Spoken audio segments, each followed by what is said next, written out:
नमस्कार दोस्तों, Rajasthan exam in 10 में आपका हार्दिक स्वागत है। मैं राकेश कुमार शर्मा, बीए में BEd SET qualified in subject geography.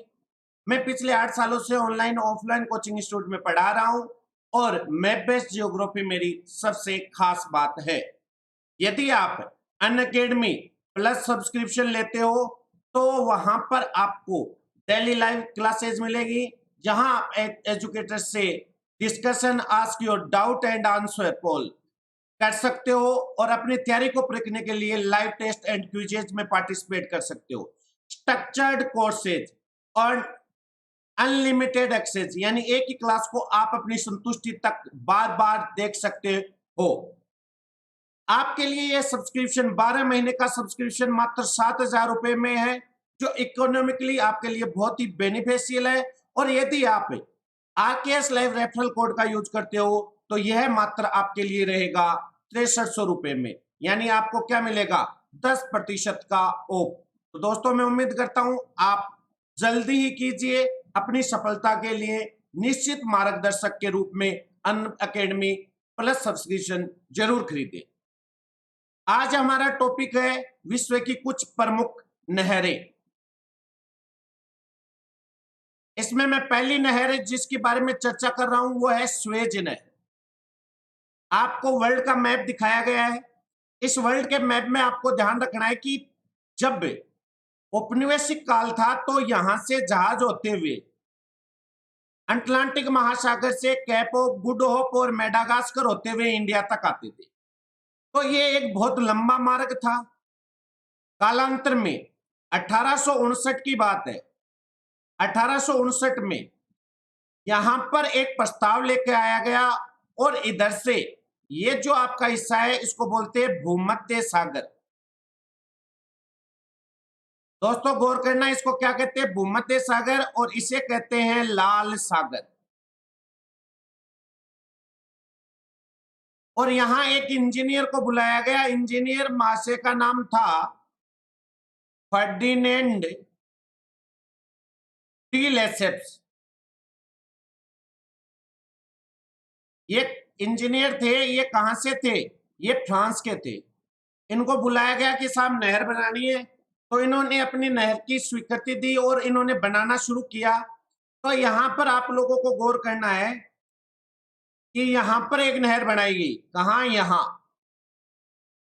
जो लाल सागर और भूमध्य सागर को जोड़ती है, यह नहर 1869 में बनकर तैयार हो गई। 1859 में शुरू हुई और 1869 में इसका उद्घाटन हो गया।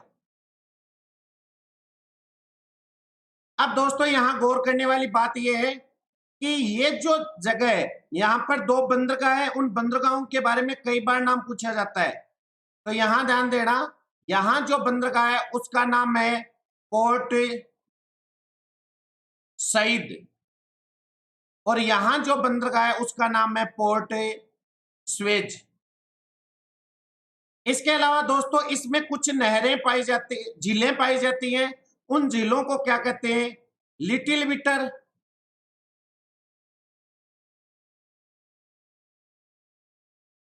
इसके अलावा यहां है ग्रेट विटर। यहां लिख देता हूं, यहां दिखाई नहीं देगा शायद, ग्रेट विटर। और इसके अलावा एक है टिमसा। इस नहर की लंबाई अलग अलग बुक में अलग अलग देखने को मिलती है। 162 मीटर से लेकर 165 मीटर भी देखने को मिलती है, और कई जगह आती है गाद सहित 168 मीटर।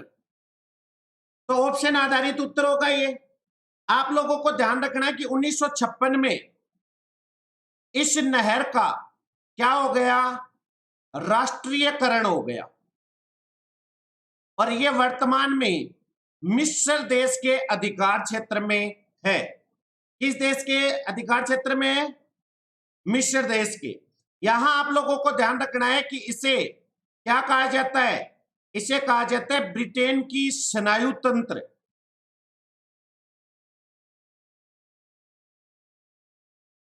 स्नायु, नाड़ी या तंत्र, क्योंकि यहां से जिब्राल्टर जल संधि होते हुए यह है स्वेज नहर होते हुए लाल सागर और बाब अल मंदेब और अदन की खाड़ी से होते हुए ये कहा एशिया के नजदीक आ गया।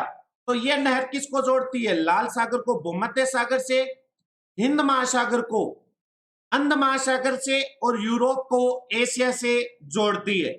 दोस्तों उम्मीद करता हूं आपको पसंद आ रहा होगा। आप वीडियो को ज्यादा से ज्यादा लाइक व शेयर कीजिए।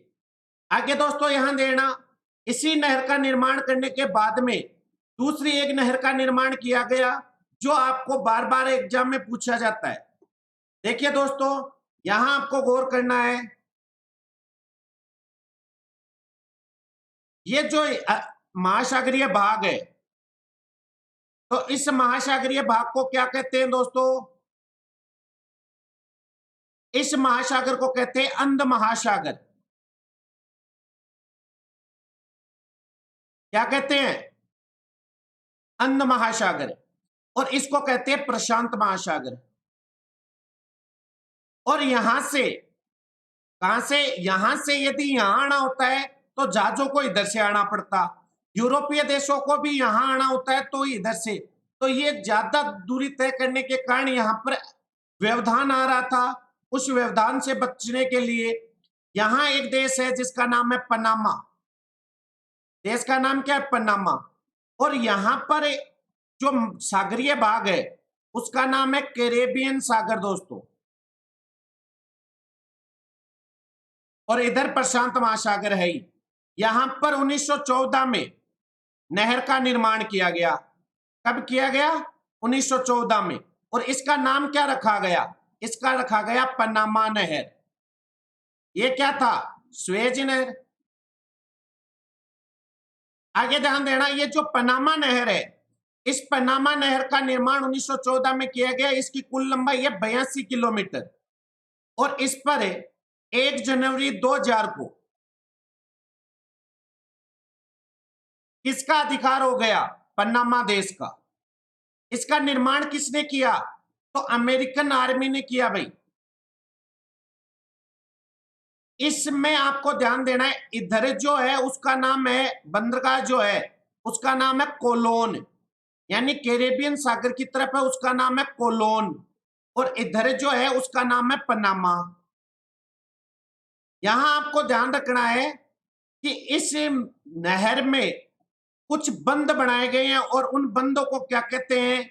Lock system. तो क्वेश्चन आता है विश्व में कौन सी नहर है जिसमें लॉक सिस्टम है? तो लॉक सिस्टम है पनामा नहर में। यहां पर आपको ध्यान रखना है कि मैं यहां बना देता हूं, थोड़ा सा इसको देख लेना।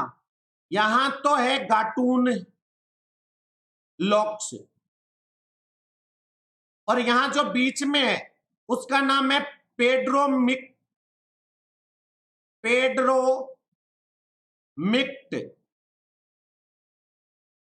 और इधर जो है इसका नाम है मीरा फ्लावर्स, यानी प्रशांत का नाम है, प्रशांत की तरफ उसका नाम है मीरा फ्लावर्स। ये कुछ लोक बनाए गए हैं जिनके बारे में ज्यादातर पूछा जाता है, क्योंकि इससे क्या है, पर्वतीय भूमि को काटकर बनाया गया है। तो दोस्तों आप लोगों को ध्यान में रखना है, पनामा नहर है वो कैरेबियन सागर या अंध महासागर को प्रशांत महासागर से जोड़ती है, उत्तरी अमेरिका को दक्षिणी अमेरिका से अलग करती है। और यहाँ पर 2 बंदरगाह है, जो कैरेबियन सागर की तरफ है उसका नाम है कोलोन, और जो प्रशांत की तरफ है उसका नाम है पनामा। इसका निर्माण 1914 में, 82 किलोमीटर लंबी है। 1 जून 2000 में इस पर अधिकार किसका हो गया? इस पर अधिकार हुआ पनामा देश का। तो ये दोस्तों मैं उम्मीद करता हूं आप लोगों को समझ में आया होगा। और यदि आप लोगों को समझ में आया है तो इस चैनल को सब्सक्राइब कर लीजिए। और यदि आप आरकेएस लाइव रेफरल कोड का यूज करते हो तो अनअकैडमी पर आप प्लस सब्सक्रिप्शन में 10% का डिस्काउंट प्राप्त कर सकते हो। तो धन्यवाद दोस्तों, आप लोगों को उम्मीद करता हूं ये वीडियो पसंद आया होगा। कल इसी से आगे एक वीडियो लेके मैं उपस्थित होऊंगा। धन्यवाद। राम राम साहब।